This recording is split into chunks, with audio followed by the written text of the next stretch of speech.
napili mo? Hello, what's up?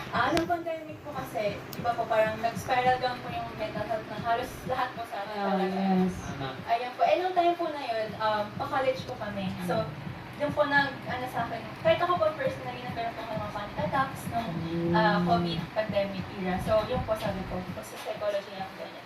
Oh, bestie. Wow, best friend na kayo. Tititigil mo ng label kung ano yung pinagdadaanan mo, no? Anxiety, depression, at dapat lang din naman na ma-normal. Yes, tama. May narinig ako sa mga psychology, magaling daw sila umano ng tao, kumiyaya. Tama ba? Hindi yung mga hula. Ang hula na. Ayun kasi yung mga narinig ko kapag psych talagang, kilala ko tong taong to. Kasi pala, nagiging trabaho ninyo sa HR, sa mga kumpanya, Yes.